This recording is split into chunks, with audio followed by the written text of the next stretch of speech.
¿Qué es la literatura? La literatura es un arte por excelencia. Su objetivo fundamental es crear belleza utilizando como vehículo la palabra. También es una expresión cultural que forma parte del patrimonio de todo un país. Ahora, ¿qué es un género literario? Se llama género literario a la agrupación por tema en que se han integrado las obras literarias. Cada conjunto comprende obras que poseen rasgos comunes en escritura, tema y lenguaje. Tradicionalmente la literatura se ha clasificado en tres géneros: épica, lírica y dramática. La épica es un género en el que predomina el relato. La actitud del autor es colocarse como intermediario entre el lector y sucesos o acciones del pasado. Algunas formas importantes de la escritura épica en verso son la epopeya, como la Ilíada y la Odisea de Homero, el poema épico, como la Eneida de Virgilio, los cantares de gesta, como el Cantar del Mío Cid, y romances, como el Romance del Rey Rodrigo. Por otro lado, las formas de épica en prosa son el cuento y la novela. La lírica. A diferencia de la épica, la lírica es un género totalmente subjetivo, porque expresa estados de ánimo, sentimientos y vivencias del autor, utilizando como instrumento la palabra. Los poetas obtienen el tema para su obra de las pasiones humanas. Una de las más recurrentes es el amor. La dramática. El origen del teatro como manifestación cultural se ubica en la cultura griega. La fecha aproximada es el año 535 a.C. Los textos dramáticos son obras literarias escritas para ser representadas en un foro. En el teatro son los actores los responsables de dar vida a los personajes inventados por el dramaturgo. La literatura a través del tiempo.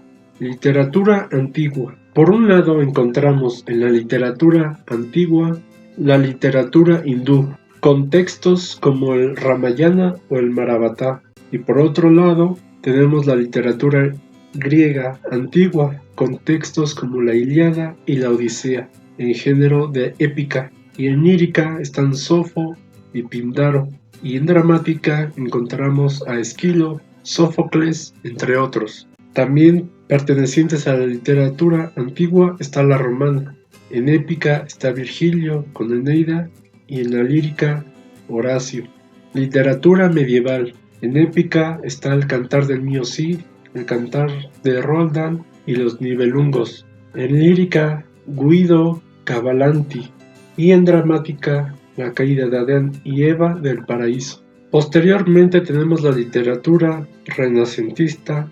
En novela encontramos La Celestina de Fernando de Rojas y en lírica cortesana, canciones. Otra época importante es el Siglo de Oro. Por mencionar unos cuantos, en lírica tenemos a Juan Inés de Asbaje, Francisco de Quevedo y Villegas, Fray Luis de León y muchos otros. En dramática, Lope de Vega, Juan Luis de Alarcón, Juan de la Cueva, etc. Posterior a estos periodos, la literatura continuó un proceso evolutivo que desembocó en la literatura clásica y neoclásica. El neoclásico ocupó los siglos XVII y XVIII, se inició en Francia y de ahí se extendió por Europa. En dramaturgia, los autores más destacados de Francia son Corneille, Racine y Molière.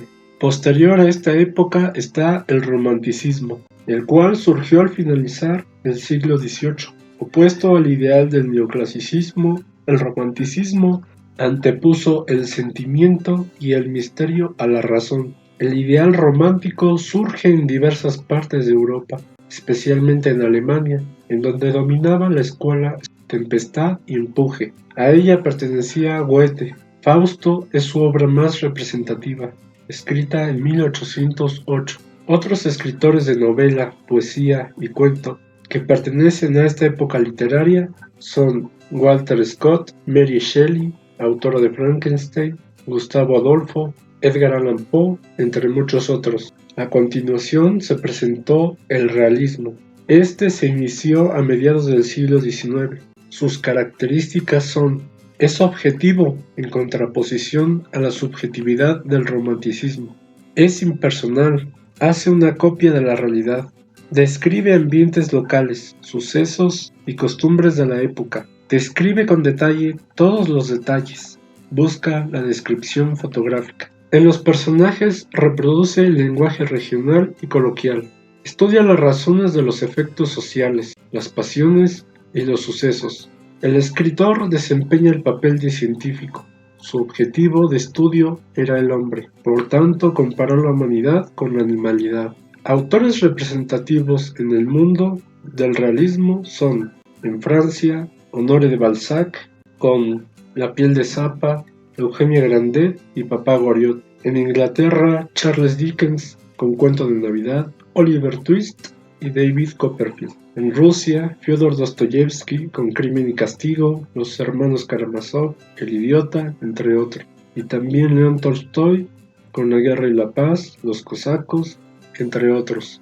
En España, Benito Pérez Galdós, con Fortuna y Jacinta, El amigo manso, entre otros. En México, Federico Gamboa, con Del natural, Apariencias, Suprema ley y Santa, entre otros. Después de esta época encontramos el modernismo y la generación del 98. El modernismo se caracterizó por su inclinación a lo exótico, por la fineza de la palabra y las combinaciones libres. Esta escuela se inclinó por la cultura en Grecia, Francia y Asia. Por otra parte, en 1898 surgió en España un grupo de escritores que buscó enfrentar los problemas que se vivían utilizando para ello escritos, enfrentar el fin del imperio colonial en América, así como el levantamiento de Cuba y Filipinas. Los llevó a exaltar el espíritu patriótico en sus versos. De esta forma, autores como Miguel de Unamuno, Pío Baraja, José Ortega y Gasset, Antonio Machado, entre muchos otros, se incorporaron al grupo de la generación del 98. Todos estos autores nacen entre 1864 y 1875. Por último, la literatura contemporánea y latinoamericana. Establezcamos algunos de los escritores más representativos. Autores representativos latinoamericanos son: de Argentina, Jorge Luis Borges y Julio Cortázar; de Colombia, Gabriel García Márquez; de Chile, José Donoso Pareja; de Perú, Mario Vargas Llosa; y de México, Juan Rulfo y José Revueltas. Espero les haya gustado el video.